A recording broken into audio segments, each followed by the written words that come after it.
Hey everybody, welcome to Talking Stuff, the Ohio State recruiting podcast presented by The Podcast. I'm Jeremy Birmingham. That's Andrew Ellis. And it's been a couple weeks since we've done one of these shows. And Andrew, if I'm being honest, it's because I just think people are not willing to have fair conversations right now. Everything's just so negative that I feel bad even talking about stuff that is not going to go Ohio State's way, or insinuating that something may not go Ohio State's way, because people just can't seem to handle it. And I'm trying my best to be fair and level and making sure that we're talking about the good and the bad and making sure that we're really diving into what's causing all of this concern. But it seems like all of the focus is on the negative, and it makes me sad. Yeah. And I'm the pessimist part of this podcast at times, but there's definitely some concerning things going on now. When you combine that with the fact that Ohio State is preparing for Missouri rather than preparing for Alabama or Washington or one of those programs, I think it only kind of adds fuel to all this fire we got burning right now. No, and I get it. I truly do get it. I understand that people have a super high expectation. That's fair. That's reasonable. That's life, especially when you are a fan of Ohio State. Ryan Day and his staff, each guy on that staff will be the first person to tell you that they understand it as well. Their expectations are to win every game and win every recruitment. And unfortunately, even if that's your expectation, even if that's your aim, that doesn't always come true. And that's where, right now you look ahead, there's 2 weeks until signing day. The early signing period begins on the 20th of December. And the Buckeyes still have the number 2 ranked class in the country, despite losing a 5-star defensive tackle a week ago, which I'm sure we'll talk about a little bit at some point in this show. And the Buckeyes have 6 or 7 really key recruits that they are still trying to add to this class. And of course, recruits like Jeremiah Smith, who they're trying to hold on to in this class. And so I think it's easy to automatically leap to the worst case scenario and say, oh, they're going to lose all these guys and they're going to finish, and Ryan Day can't recruit, and Justin Scott led to this happening, and Larry Johnson let this happen. Like, I don't know that any of that is actually the extent of it. But there's also a world where Ohio State can finish with the number 2 ranked recruiting class in the country, despite all these other concerns and despite all of the other consternation. And I don't think that ever gets talked about. Like, people look at it and they still see Ohio State number 2 in the recruiting rankings on every single network, and just kind of gloss over it like it doesn't matter. And I don't understand why that is. Yeah. I mean, even with a few negative happenings of late, and, of course, the loss in the game, that's unfortunate. But yeah, I mean, the class as a whole is amazing. They have the best player in the country, regardless of position, committed right now, and hopefully signing here in a few weeks. So there's plenty to be excited about, plenty of positives, even if the last couple of weeks have been a bit rough, I guess. Yeah, and some of that I think is because people have grown somewhat weary of the last couple weeks of the recruiting cycle ending in disappointment. I mean, that's fair. Again, I don't want to dismiss people expecting a better finish, but here you are 2 weeks to signing day and the number 2 ranked class in the country, and going after like the number 1 ranked offensive tackle in the country, who took his official visit to Ohio State over the weekend, Jordan Seaton. I think this is an Ohio State-Tennessee battle right now, with Alabama and Oregon still in the conversation. I've said for the last month or so that I thought Tennessee was in a position where maybe by hook or crook or whatever you want to call it, they have found a way to be very connected in this recruitment. And I still don't know the extent of that. I'm not going to sit here and pretend that I do. But I do know that Ohio State fought tooth and nail to get Jordan Seaton on campus. And unfortunately, or that being the case, like that shouldn't happen. It shouldn't be somewhere you have to just keep clawing to get an agreement to make a visit, but they did. They got it done. Talking to people at the Woody Hayes Athletic Center throughout the week, like the visit vibes have been very good. Ohio State really thinks they hit an absolute home run in the recruitment and the visit with Jordan Seaton. The fact that he got home on Monday evening and immediately set an announcement date for December 7th, which is 2 days from now, is encouraging if you want it to be encouraging, but it's also something you can look at from a negative lens if that's the way you choose to view the world, because you could look at it and say, well, he already knew where he was going to go. The Ohio State visit didn't change his mind, and he's made up his mind heading into the trip, and now he's just going to announce it. Or you can look at it and say, oh, the Ohio State visit changed everything, and he now knows where he wants to go. And I don't know that either one of those is necessarily true, but again, you can make an argument for either. Yeah, you certainly can. And, we've talked about him for so many episodes now. And I think I was kind of surprised he even actually did make it to campus. It seemed like there were always maybe these tentative plans, and then he didn't show up, something happened, or maybe somebody didn't want him to make the visit, but he was there this past weekend. And I just feel like the fan in me says, I've seen this plenty of times, dating back to, Tristan Lee, JC Latham, all these different names. And it's hard for me to convince myself that this one is going to end differently. Like you said, typically when somebody finishes a visit, they set a date. That's usually good for the team that just hosted them. This is an NIL recruitment. We know there's NIL is a part of all of these recruitments, but this is an NIL recruitment. He wants early playing time, which Ohio State should be able to offer, at least to a degree. Wants to play for national championships. But I don't know. I'm just going to go into this with expecting the best, or expecting the worst, hoping for the best. That's my attitude on this one. Yeah, it's just funny. I mean, this entire recruitment, the tenor of it has changed so much, so often in the last year. I mean, last December, you were looking at a kid that was this close to committing to Ohio State, and most people around his recruitment viewed it as an Ohio State or Alabama thing. He's got the experience now of going to IMG, and it changed a lot of things in his recruitment, changed a lot of the people that he was around. And I think that ended up changing some of the influences in his life to the point where now those conversations are different. But again, the heart part of it doesn't change. Like this kid who grew up really a fan of Ohio State and loving Ohio State, and he did make it a point to get there. But as you said, like when you take a visit and immediately announce a decision date, that's typically a good thing for the school you just visited, but it's also 2 weeks to signing day, and he's going to be making a decision in this next week or two, no matter what. So there's a lot of moving parts and a lot of things that you can look at and say, well, this lines up well for Ohio State. The proximity to home is good. The ability to play early is good. The relationship with Justin Fry and Ryan Day is good. There's a lot of positive things. Ohio State, despite the fact that they may not be the highest bidder in this recruitment, and I'm not sure that they aren't. I don't have those exact numbers. I've heard some rumblings of what the numbers are from Tennessee and Oregon and everywhere else, and I don't know if Ohio State's in that same ballpark or not, but I know that they're being competitive. I know that they're trying to make a conversational point with Jordan Seaton and his family, which is to say, what you have an opportunity to get here NIL wise is not small potatoes, but it may not be the biggest potato you've ever had, but there's a lot more opportunity coming your way if you can come into Columbus, play as a freshman, start as a sophomore, start as a junior, and be off to the NFL in 3 years like Paris Johnson was. Then that money is a whole lot better. And you get an opportunity to be developed and as a person and as a player. And you're watching DeJuan Jones dominate the NFL. You're watching Paris Johnson be one of the best offensive tackles in the league as well. Like that's there for Ohio State to pinpoint and say, hey, look, we're doing this and we need and want you to be that guy. They have taken some calculated risks. I mean, the decision to push back his initial official visit to the Minnesota game was risky. It didn't pan out because he ended up canceling for that one and doesn't get to campus till a month later. But getting that last official visit before a decision, that seems pretty important now. We're not sure what the thought process is as you see that Tennessee is making their in-home visit with him on Wednesday. I think Ohio State probably is making another calculated risk here, thinking it doesn't matter if you do this visit on Tuesday or Wednesday of this week, because there's going to be 2 weeks till signing day that you may need to get in and sit down with him and his family once he's back home in Maryland and he can actually be around his family as opposed to other people in Florida. So I don't think you'll see Ohio State make the official visit or the at-home visit this week.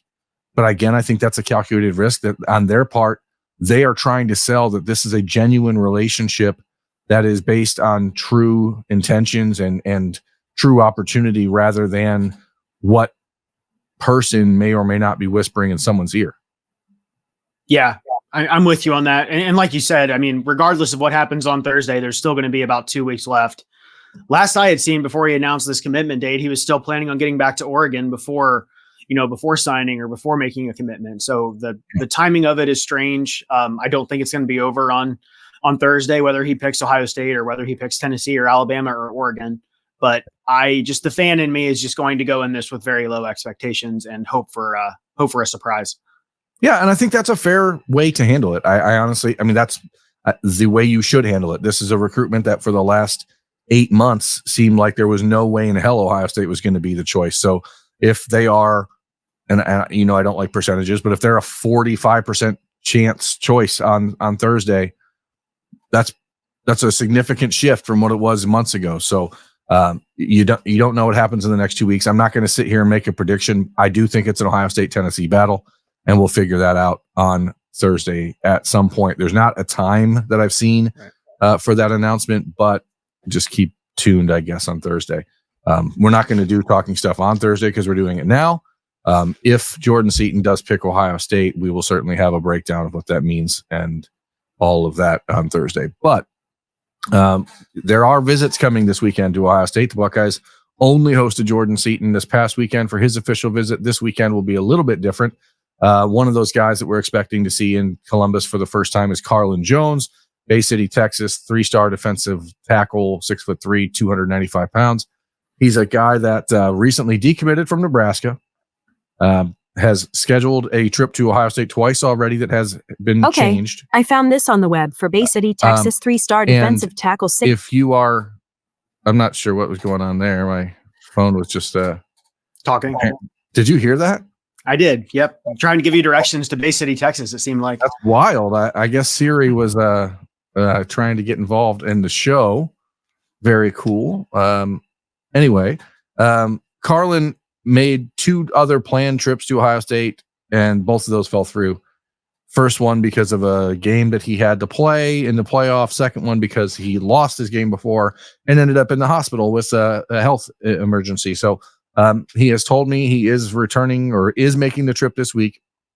Ohio State is going to have to go into this visit with one thing in mind, and that is shut this recruitment down. It seems like it's been trending in the Buckeyes' direction for the last month, but now USC is involved. Texas A&M, who we talked about a little bit last time we talked about it, maybe not so much because Elijah Robinson, the defensive line coach from A&M, is now going to take over at Syracuse as the defensive coordinator. But now the Orange become a factor here, and I expect that we'll see Syracuse get sort of the Colorado treatment from people here nationally, as some very young, exciting recruiters take over at Syracuse. Fran Brown, the new head coach there, is a guy that's going to bring a lot of juice. And so you'll see a lot of Syracuse being propped up, I think, in the next couple of weeks as just a random unknown team name that you're like, why the hell are we hearing so much about them? But to me, it's USC that's the scary one there, just because a kid from Texas may be more fond of playing in California weather. Obviously, USC will have a substantial need for defensive help because they stink at it. So that's something to look into. But if you're Ohio State, you have this opportunity this weekend to show Carlon Jones, especially now because of the loss of Justin Scott, pretty wide open in Columbus. The Buckeyes are still, I think, expecting to lose Michael Hall, Tyleik Williams, and maybe Ty Hamilton from this year's roster. That path to playing time is pretty wide open in Columbus, and that's got to be the priority one cell for Larry Johnson, as Carlon Jones and Ernest Willer, the 4-star defensive tackle from Maryland, both visit this weekend, because now you need to get them both, I think. Yeah, I was just going to say, 2 weeks ago, if we were talking about this, we would have said this would be a nice addition to the class, great for the defensive line. And now with the Justin Scott news, this is a guy they need, quite frankly. And I know he's not the same player as Justin Scott is, but that's besides the point. You just need bodies. USC just hired a new defensive coordinator. I think their defensive line coach and everything is still there. So I don't know. I was worried about Texas A&M a couple weeks ago, and then obviously the Jimbo Fisher stuff happened, and now Robinson's gone. So I'm with you on that. Get him to campus and get him to end his recruitment and prevent the other visits from taking place. I don't really care about Syracuse, but don't let him get to SoCal. Yeah, I mean, it's weird because the Syracuse one, this is where NIL changes things in a way that it never really has before, because you are looking at players who have a very detailed list of what's important to them in their recruitment. And then all of a sudden, a school like Syracuse that's going to come in and they're going to have to make some big time promises to people and suggestions of, hey, this is what we're going to do, but there's no proof that they've actually been able to do it or no proof that they can do it. But for Fran Brown, for the defensive tackle, the defensive line coach, whose name, Elijah Robinson. Yeah. Well, my brain is just falling apart. They have to promote that this is what they're going to be doing, and otherwise people are not, with 2 weeks to signing day, people are not going to be jumping on planes to get to Syracuse, New York for any other reason. So that is a really important piece of this puzzle for Ohio State to make sure that is fought against. I was thinking about the Justin Scott thing, and this is going to sound crazy. Can I say something that sounds crazy? I know how it's going to come off. I know how it's going to come off. Okay. I know it's going to be, scarlet and gray glasses, whatever. Do you think it's weird that Northwestern never offered Justin Scott? I do. When I look at offer sheets, I don't even look for Northwestern on there, but yeah, I'd say that's a little weird. I know that's a high academic place, so maybe it has something to do with that. I don't know. I'm not going to pretend to know. He was going. Yeah. He was back and forth between Notre Dame and Michigan for a while. I don't think academics are a problem. In this NIL era, you see Williams and Winari and stuff like that, and Elijah Rushing out of Arizona. You have a guy in your area that's muy importante that you will find one major NIL deal for to make work. I just think it's weird that Pat Fitzgerald nor the current coach ever offered him and said, hey, this is a guy we have to keep home because he can be the face of Chicago football for the rest of his life. And I'm not whatever that means to people, I guess, draw your own conclusions, but I just think it's weird. Pat Fitzgerald, a guy that ate, slept, and breathed Wildcat football for the last 30 years. You have a kid in your backyard in Chicago as your team is getting ready to build this brand new awesome stadium. You're pumping out this, new practice facility. You're trying to get people behind this idea of the fact that you're Chicago's Big Ten team and NIL is going to be awesome in your city. And you didn't offer the best player in your town. And maybe they just thought, hey, we'd never have a chance. But I don't think that's it. I think that there was something that they inherently were let's not dive in there. Again, I know it's going to come across as silver and gray, or scarlet and gray glasses, or sour grapes. Sour grapes, and maybe it is. I'm not above sour grapes, but I'm just saying I think it's weird that sometimes in these major recruiting battles that end up going the wrong way, there are blessings in disguise. There are things that you look at and go, wow, maybe it's not about who we didn't get. Maybe it's about making sure that the right people were there all along. I don't know.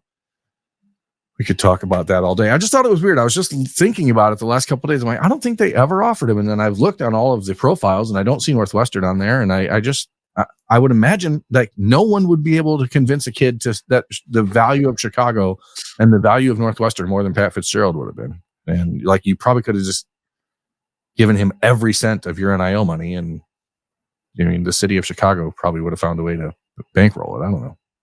Yeah. That doesn't make me feel not above unethical things. That's all I'm saying. Yeah. That's a good point. That Northwestern not offering doesn't really make me feel any better about that. I was quite devastated last week when that news dropped. So yeah, I'm not saying it should make you feel better. I'm just saying I think it's an interesting piece of this puzzle. A little anecdote that's hey, that's funny. I wouldn't have. I thought it was funny. That's fun. I mean, it's funny. It's not funny. Ha ha. It's funny. Oh, okay. You know what's not funny, Andrew? Tell me. when Auburn gets involved in a recruitment with a defensive lineman this close to signing day, that's it. That's the punchline. You and I were texting about this, and I mentioned that I saw something about a mystery school, and I believe the two that you mentioned, one was definitely Auburn, the other one might have been Georgia. I can't remember. Yep. But yeah, this is not ideal, and this does not give me the warm and fuzzies inside. Maybe I'm reading too much into it. He's been on campus at Ohio State twice in the last month and a half or whatever it's been. Larry Johnson was at his high school on Friday watching his state champion, or watching Amaris Williams. That's who we're talking about now, by the way. Sorry, folks, if you're listening to this and not watching on YouTube.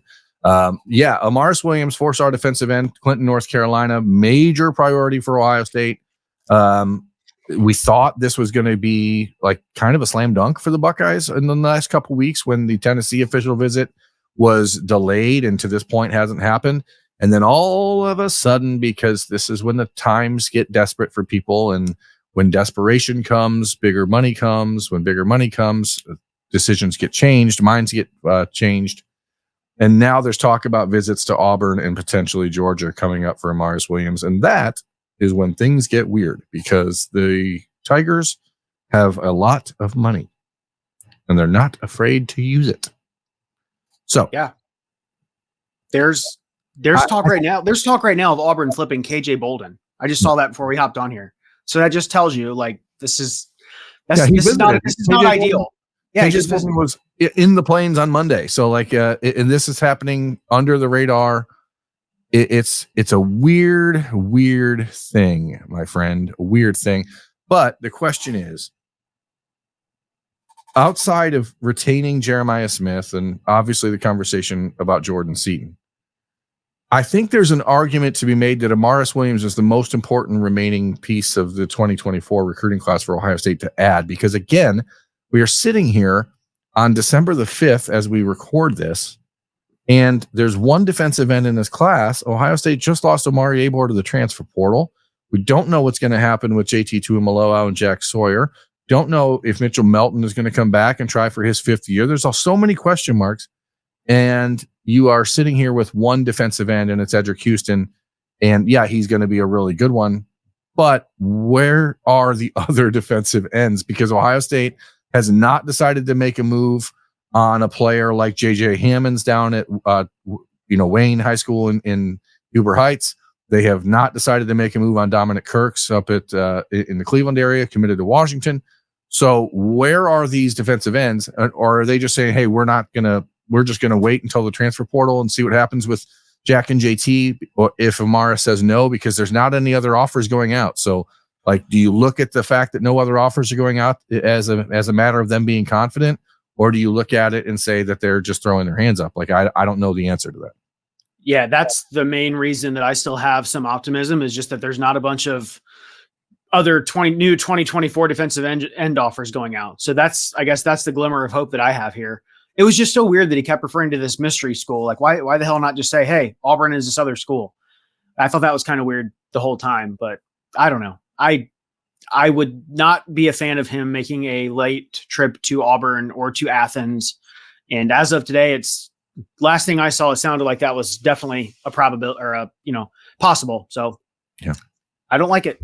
And again, Larry Johnson was at his high school on Friday. I don't know how much of an opportunity they got to talk before his game, but I would imagine part of the conversation that was had that day was about that. And we'll see if there's enough goodwill / motivation / momentum for Ohio State to withstand it. But that's certainly something to pay attention to. We're going to talk, a lot about these guys. Official visits this weekend, as mentioned, there's Carlon Jones. There's Coy Parrott, the Minnesota safety committed to the Gophers. And that's a big one for Ohio State this weekend as well. We're going to talk about that, I think, as we get towards the end of the 4-minute offense here. But I'm curious, Andrew, how comfortable you are with where things stand between Ohio State and the transfer portal right now. Like, our Buckeyes have almost have a dozen players in the portal, which is more than normal, more than we've had in the past. But now that means that you would expect the Buckeyes to respond in kind as far as being aggressive, bringing guys out of the portal, right? So where do you think they need to go? So I think somebody like myself who follows, recruiting so closely, like I see a name like Dante Moore, who was the number one player in the country according to some outlets, he had 5 little stars next to his name. And obviously we just saw the departure of Kyle McCord. Yeah. So I see that name and that's very appealing on paper. But I also completely agree with some of the stuff that you guys have talked about this week about, just kind of like destroying your current quarterback room and the room that's going to be, with Aaron Nolan coming in as well. So I would like to see them go after somebody like a Riley Leonard type. It seems like he might be done to Notre Dame. I don't know that, but he's visiting, I think, tomorrow. I'd like to see them go after a guy like that. Other than that, quarterback's really what I've kind of been focusing on the most. I don't know if there's like some mystery stud offensive lineman that's out there or that will be out there that I don't know about yet, but I don't know. I'm all for trying to pick up or maybe a defensive end if they're not able to get Amaris Williams and they're going to lose Jack and JT. Maybe they need to go that route too. Yeah, I definitely think that they will make moves in multiple spots. Carter Smith from Olentangy, Ohio, Indiana, offensive tackle. He's going to visit Ole Miss this weekend. The Buckeyes have been in contact with him. I think a lot of that stuff, as far as offensive line, is going to depend on what happens with Jordan Seaton, and then we'll see how Ohio State reacts from there. Quarterback is just the most interesting conversation because it's quarterback and it's football, and everyone knows how interesting that is. It is hard for me to imagine that Ryan Day is going to, by virtue of bringing in a player like Dante Moore, for example, and he's a name you brought up, so but we'll use him as the stand-in for any player that has multiple years of eligibility remaining that you would be kind of throwing away multiple years worth of recruits. I just don't see that happening. It's because it's not only a sign where you throw away the guys that are in the roster, but what you're doing is admitting I made 4 years worth of mistakes. And I don't think that that's going to happen. And I don't think it's going to happen because I don't think the Buckeyes have made 4 years worth of mistakes. Dante Moore would have left the All-American Bowl last January and gone straight to Columbus if the Buckeyes would have let him.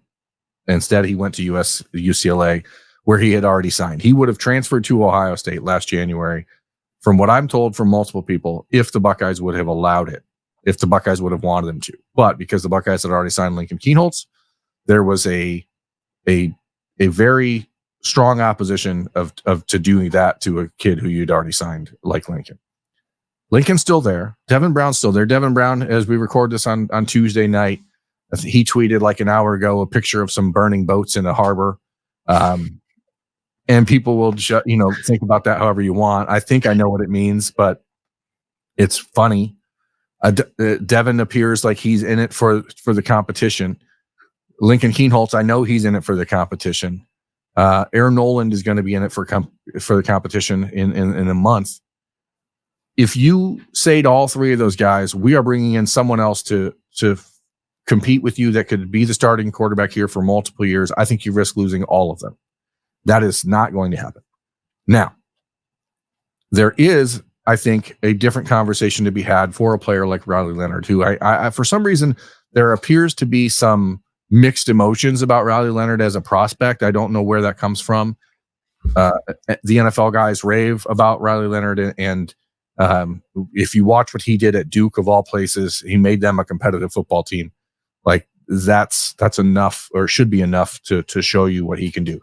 Other players like Will Howard, I've heard the name mentioned. Like, I don't know that he's all that much different than Devin Brown based on what I've seen at Kansas State, except for he has experience, and you can appreciate that.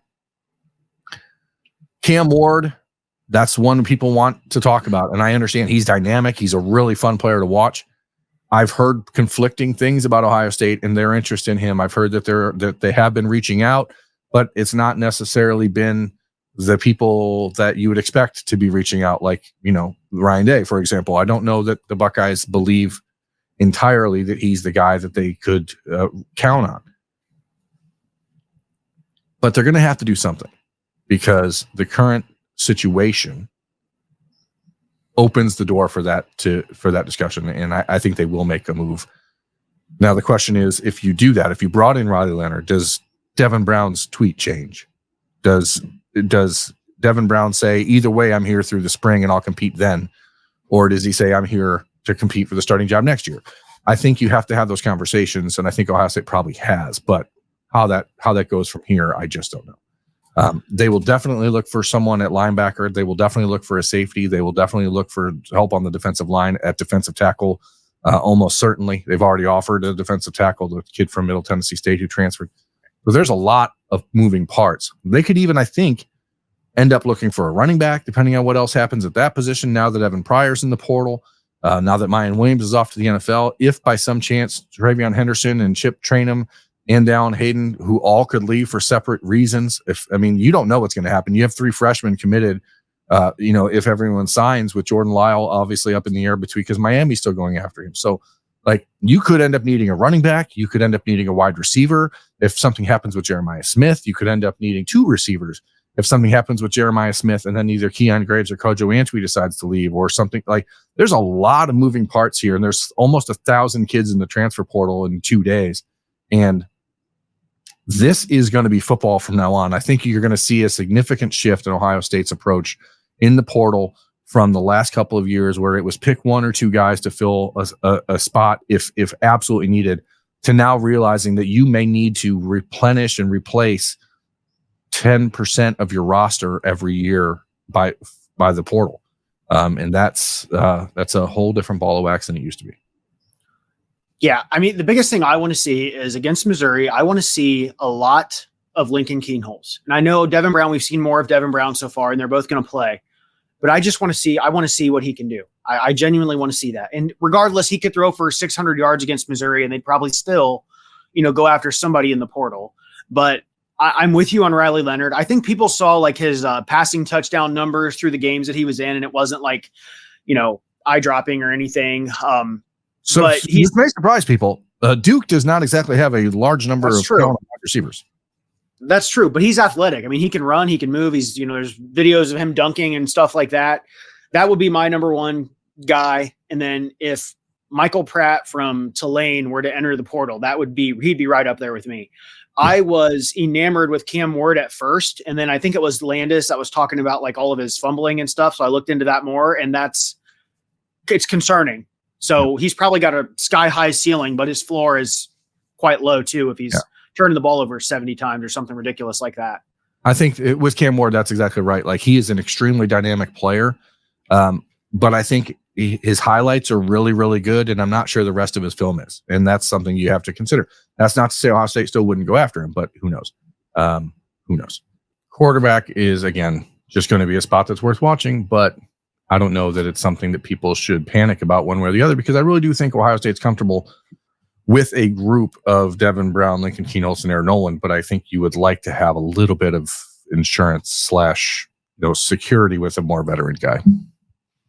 Yeah, I'm with you on that. And I would caution people to be careful what you're watching on Twitter, because every hour there's some random account that comes out about Ohio State being in touch with somebody. There was some tweet from, I can't remember who it was, Ryan Clark or somebody covers the NFL maybe, about Cam Ward being done to Ohio State.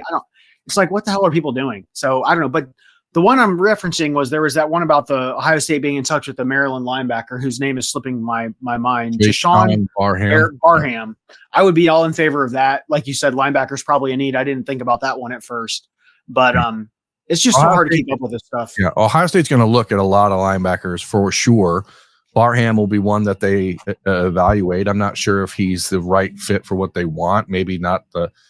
And again, this is the challenge of Ohio State's program right now. They do have a very specific standard they're looking for. I love the way that kid plays, and I think he'd be a good fit. But I don't know. I think there's confidence right now that Ohio State will get Cody Simon back for next year, and that changes a lot in that room.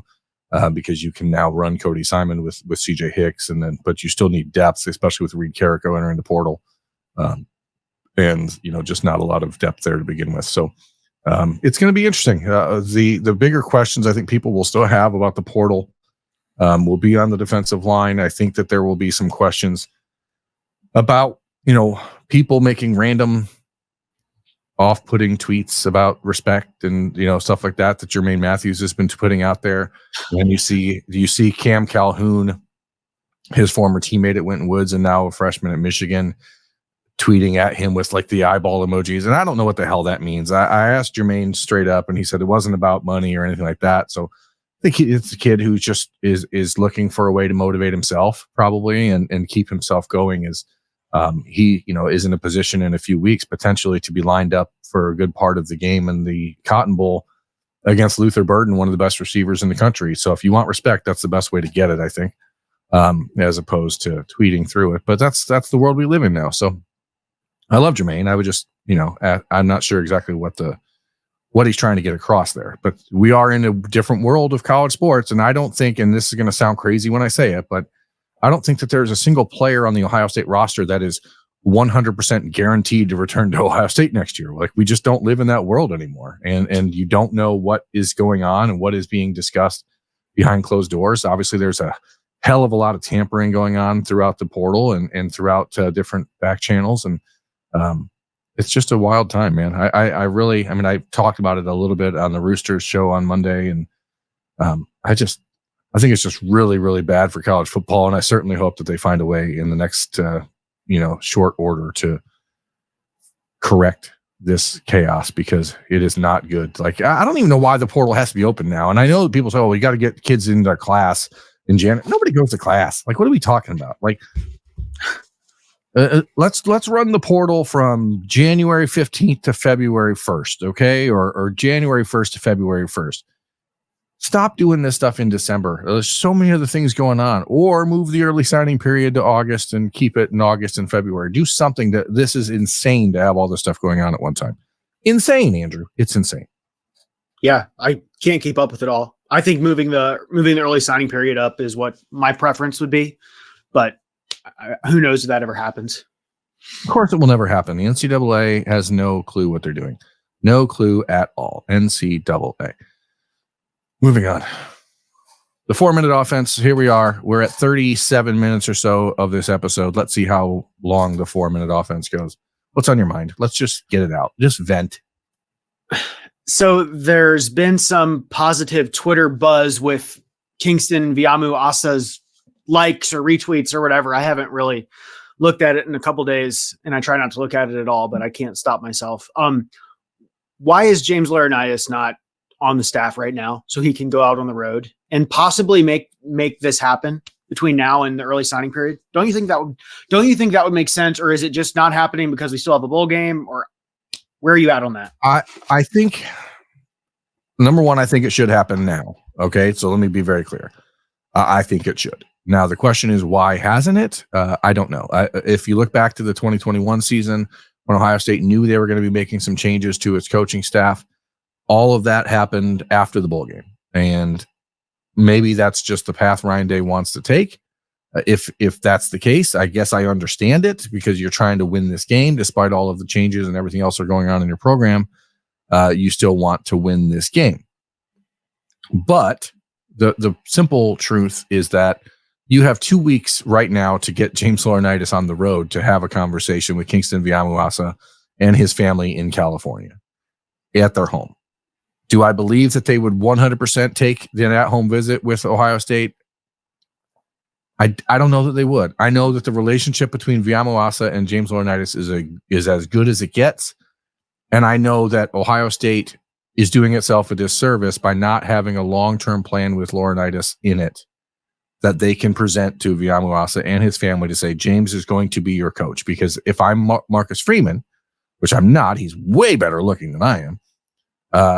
If I'm in his shoes, I am probably using the fact that Ohio State is not offering James Laurinaitis a full-time job as a means of saying, hey, man, I know you like him, but the odds are he may not be there. And while I don't think that's true, I think it will end up with James Laurinaitis as a full-time assistant/position coach in the next couple of weeks.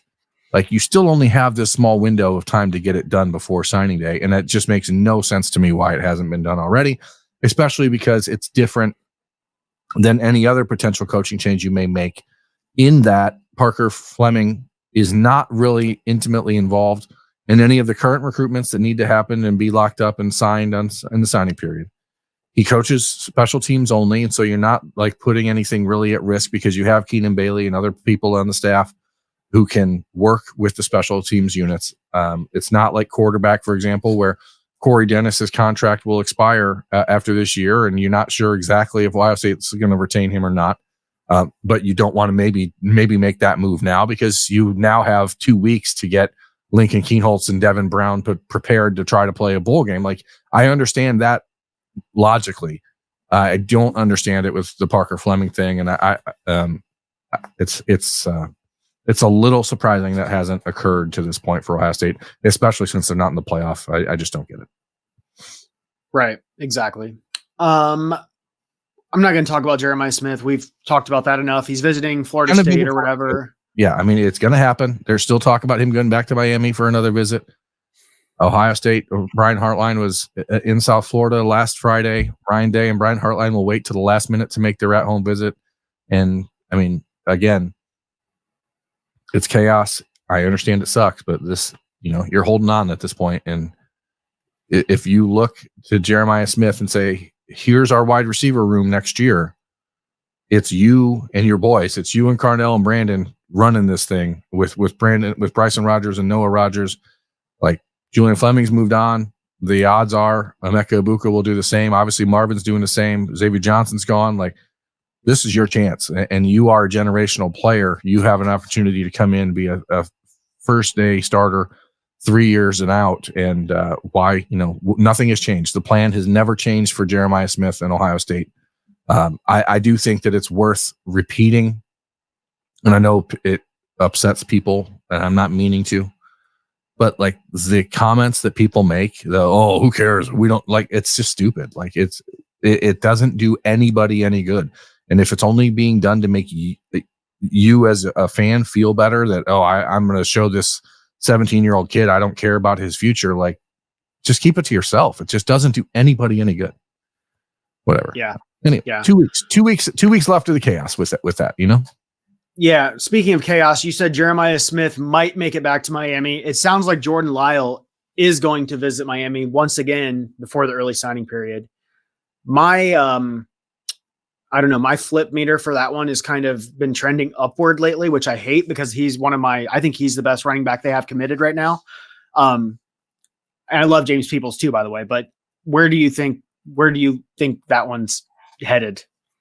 I think it's frustrating because, again, like Brian Hartline, Tony Alford was in South Florida on Friday, and I don't believe that any of the concerns that have been voiced since then were voiced at that time.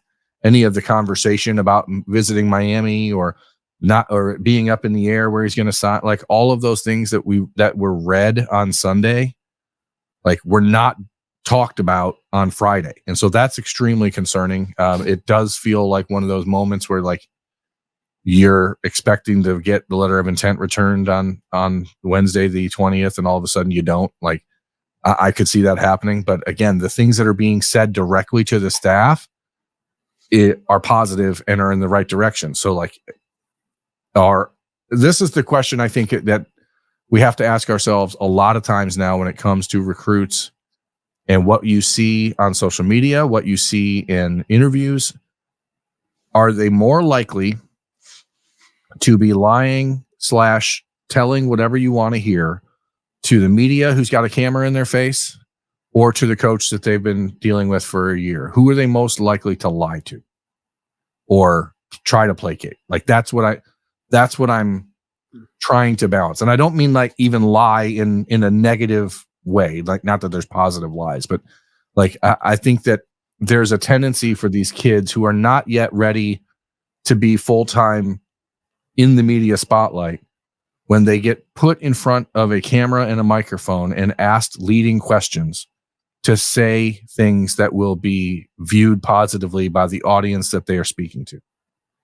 And I think the question is, who are they more willing to be dishonest with? Is it the media, or is it the coach that they've been committed to for 8 months? Like, that's the question. So, yeah, that's all. I was going to say, like, with Jeremiah Smith, I know after some of his playoff games or whatever, there were Florida State riders essentially like waiting for him in the parking lot. And I know those guys are doing their job, so no offense to them at all. But, like, I don't know how I would handle that if I were a 17 or 18-year-old kid committed to a school in the Big Ten, playing in Florida and having writers from every one of the big three in-state programs chasing me down daily or weekly to get interviews. So I can only imagine what that's like for them. So yeah, and the frustration is that you're in Florida, that you have Miami and Florida State and Florida writers in your grill. You have the national writers who are down there trying to get the same quotes. These kids, because they don't actually want to talk to anybody anymore, because the recruiting world has changed so much and all they care about is talking to Hayes Fawcett to make them a graphic when they commit. They don't actually want to build the relationships the way they used to in most cases. Like, they don't talk to the media of the team that they're committed to because they don't want to talk to anybody. So unless you're down there talking to them in person, you're not going to get any sort of feedback from them. So there's this bizarre echo chamber of only pro Miami stuff or pro Florida State stuff for these kids because they aren't talking to, me. They don't want to do these sort of things. Kids don't want to do video interviews. They don't want to do Bermanology. Like, it is like pulling teeth to get them to be involved because we have basically put them all on such a pedestal that they feel like they don't have to be.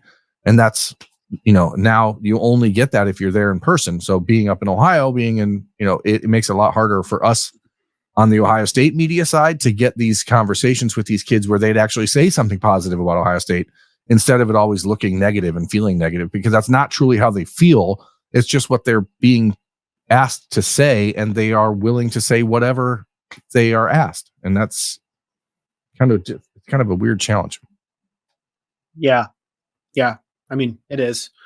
Last thing here. This is a name we really haven't talked about, a 2024 name we haven't talked about, but we've mentioned that Brian Hartline probably wants 4 wide receivers in a dream scenario.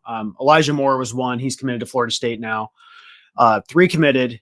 And there's another name, that Texas kid. Was it Draylon Miller? Is that the name that I'm trying? Yeah, Draylon Miller. I'm looking now.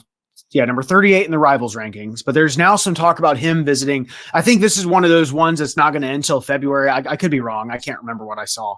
But is that like a serious name? Is that a serious name to watch or not? No.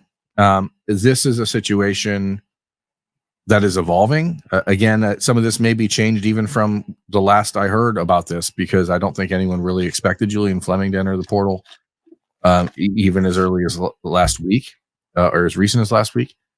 The fact that Miller is intending to wait until February to sign maybe makes that a conversation worth having next month. But as of now, what I was told very recently was that Ohio State is fine with 3 in this class and making sure that they sign Mylan Graham, Jeremiah Smith, and Jeremiah McClellan, and then being done.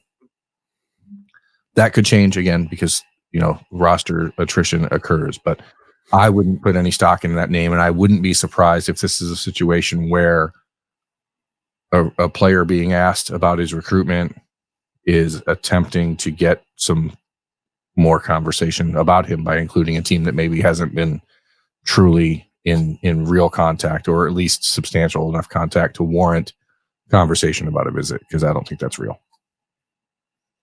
Good to know. Yeah, I've not seen that name before ever until like 2 weeks ago, and I was really good player. It's just not something that has been a real conversation for Ohio State yet. And again, maybe it will be in a month if you're still in need or something goes wrong. And this is a kid who's a top 50 player in the nation that is waiting till February. There's so few of those now out there that it's worth kicking the tires on at that point, but not right now. Gotcha. I think that's it. That's all I got. It's been a weird time, everyone, and we're doing the best we can to give you as fair and honest a conversation about each of these things as possible without being over the top negative or without being sunshine pumpers. And I think sometimes that's a hard needle to thread, but hopefully we are doing that in a way that at least lets you know you're getting the truth about what is going on the recruiting front. As Ohio State tries to lock up the country's number 2 class, we have 14 days until that begins on the early signing period. And there's probably going to be a few twists and turns between now and then. Big weekend visitors coming up for the Buckeyes. We'll see if they can make some inroads with Carlon Jones and Coy Perrick, the defensive tackle from Middle Tennessee State, who's Marley Evans. He will take an official visit next week. So you at least have some movement there. But I think you'll see Ohio State start to get really active in the transfer portal over the next 3 or 4 days. And if anything comes up that's like vital, we'll probably pop back in and do another episode of Talking Stuff. But until then, waiting on the Jordan Seaton decision on Thursday. Ohio State, Tennessee, probably in the driver's seat, and who knows, could go either way. So we will stay on top of that and talk about anything else that you want to talk about on Talking Stuff. You can also join us over at ohiostate.rivals.com if you're into that, or you can join us on Subtext, where we, or I, not Andrew, talk about Ohio State football and recruiting with Doug Maurice and Austin Ward and Bill Landis. You can sign up 614-662-4509, get a 14-day free trial of that. That will get you to the start of the early signing period. So maybe it's worth it if that's something you're into. So lots of different ways to get stuff from us. And we really do appreciate every single way that you choose to absorb it. So thanks for listening. Thanks for watching. He's Andrew. I'm Jeremy. This has been Talking Stuff. We'll talk to you next time.